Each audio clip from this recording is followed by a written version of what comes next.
a gente fala um para o outro, né, de maneira muito carinhosa, você mora no meu coração, né? Quando nós dizemos a expressão coração, nós estamos falando da nossa totalidade. É como se houvesse em nós um centro onde tudo é decidido, né? E na verdade o nosso coração é o cérebro, né? O que realmente decide todas os sentimentos, tudo aquilo que nos povoa é no cérebro. Mas nós gostamos de dizer que é o coração que decide, quando nós estamos nos referindo às dimensões emocionais que também são cerebrais, também são racionais. É tudo aqui, na nossa cabeça. Então quando eu tenho a facilidade de alimentar sentimentos opressivos, por exemplo, eu estou sendo desfavorável ao meu coração. Porque uma pessoa que é dominada por sentimentos opressivos, por pensamentos opressivos, ela vai ter muita dificuldade de viver harmoniosamente, de buscar equilíbrio nas coisas, nas realidades. Nós começamos a morrer, minha gente, no momento em que a gente passa a pensar errado. No momento em que a gente substitui um pensamento bom por um pensamento ruim. Quando nós substituímos um pensamento positivo, né? Quando a gente acorda de manhã e você, ao invés de perceber o que está sendo bom, você se fixa naquilo que está defeituoso. E então você impede o seu coração de estar em harmonia, de bater favorável, né? E coração que não bate favorável apanha. Nós não podemos ter um coração que fica apanhando o tempo todo. No sentido, a agressividade, você sabe disso, já cansamos de falar isso aqui. A agressividade, ela é absolutamente necessária na vida humana. E como é que nós devemos exercer a nossa agressividade? Sonhando alto, buscando no nosso dia a dia a melhoria de nós mesmos. Porque se nós não fazemos isso, nós vamos começar a agredir as pessoas. Fisicamente até. Vamos agredir com as nossas palavras, vamos agredir com os nossos gestos, com a nossa postura. Existem pessoas que nunca levantaram a mão para dar um tapa no outro, na outra pessoa, mas é agressiva o tempo todo. A agressividade que nós precisamos ter é aquela que não nos permite ficar estacionados naquilo que nós já alcançamos de nós mesmos. Essa sim é a agressividade a que Jesus se referia. Que Jesus dizia que é preciso ser violento para conquistar o reino dos céus. Não foi isso que ele disse? É preciso ser violento. Mas não no sentido de retirar a espada e sair matando todo mundo que passa pela nossa frente. Não. A violência tem que ser quando você se encoraja para matar tudo aquilo que em você é nocivo. Tudo aquilo que em você é diabólico. Tudo aquilo que em você, aquilo que em nós é prejudicial a nós mesmos. E é por isso que a conversão é sempre uma transformação de mentalidade. São Paulo já falava isso. E nos ensinava com toda a sua cultura, né? São Paulo era um homem profundamente conhecedor da cultura de sua época. Era um grande filósofo. Um homem que tinha contato com a cultura profana, digamos assim, secular da sua época. E São Paulo traz toda a gama de conhecimento que a formação cultural dele tinha dado a ele para compreender o cristianismo. Essa é a grande diferença de Pedro e Paulo, né? Já ouviu falar daquela diferença? Boa noite, Cristian. Já ouviu falar, né, Cristian? Que no início do cristianismo existiam aqueles que gostavam de diferenciar, né? Eu sou da turma de Paulo, eu sou da turma de Pedro, né? Era uma diferenciação pastoral. Pedro, um homem simples que não teve oportunidade de estudar, então o que ele fez? Aplicou-se o tempo todo numa prática de levar o evangelho adiante, no corpo a corpo, né? No dia a dia, na tarefa árdua de viajar, de andar distâncias para fazer o evangelho acontecer nas comunidades.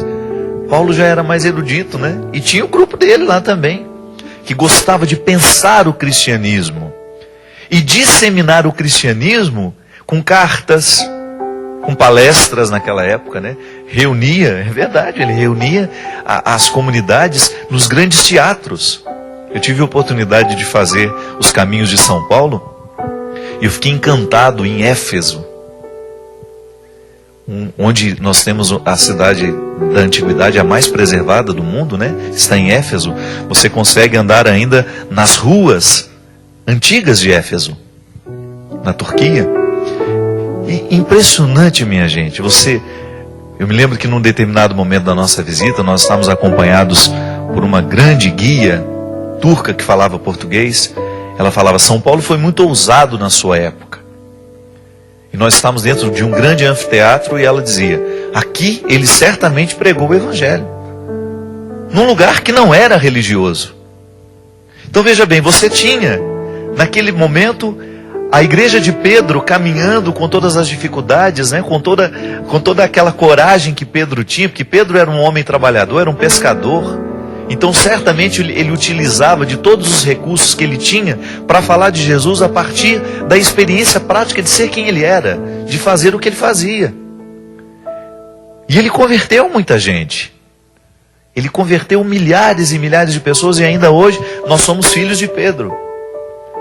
Mas Paulo, com sua capacidade de pensar o cristianismo, levou o cristianismo aos lugares mais inusitados através da cultura, através da inteligência, da elaboração de cartas que ainda hoje nós lemos nas nossas comunidades e dizemos, depois que terminada a leitura: Palavra do Senhor.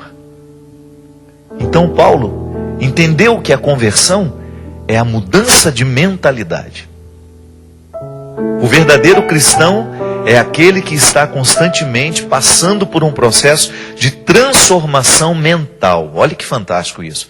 Você sabe que cada vez que você aprende uma coisa nova, o seu cérebro é modificado fisicamente? Ele sofre modificações físicas. Então, quando nós mergulhamos no mistério do cristianismo, nós começamos a assimilar um jeito de ser e de pensar de Jesus. Fico pensando, minha gente, que no início do cristianismo, muitos foram mortos porque pensavam como Jesus, porque viviam como Jesus. Somente no ano 300 e alguma coisa, não sei se foi 314, que Constantino, o imperador, oficializa o cristianismo como religião oficial do Império Romano. E por incrível que pareça, a partir do momento que Constantino oficializa, que permite, o cristianismo perdeu um pouco a sua força. Interessante isso, né? Que antes de ser a religião oficial, era o tempo do martírio, era o tempo onde as pessoas tinham que fazer de tudo para viver a crença em Jesus, mesmo proibidos, mesmo negados, as pessoas precisavam lutar. E eu me lembro que eu tinha um professor de história da igreja que falava que quando se oficializa o cristianismo, começa a se ter um relativismo religioso. Se você for pensar, hoje nós somos proibidos de viver o nosso cristianismo? Não. Só que nós estamos dentro de uma sociedade que está fechando o cerco, cada vez mais. A aprovação dessa profilaxia do aborto, né? Como algumas pessoas chamaram, essa emenda que pode abrir portas, sim, para que o aborto seja cada vez é como se fosse uma água que vai minando aos poucos, né? A igreja será sempre radicalmente contra todo o processo que possa facilitar o aborto de uma criança. Nós não estamos nem aqui entrando no mérito das questões das políticas públicas, que a mulher tem direito a isso, tem direito àquilo. Nós não estamos entrando nesse mérito. Essa é uma discussão política. Nós estamos falando do valor da vida, que nós precisamos preservar o tempo todo. Agora, se você pensa, o que muda para nós cristãos qualquer brecha que possa haver de lei para que o aborto seja oficializado? Absolutamente nada. Porque para nós a vida continua sendo um valor. E nós vamos fazer de tudo, ainda que seja um trabalho de formiguinha, para que nenhuma mulher aborte o filho que está esperando.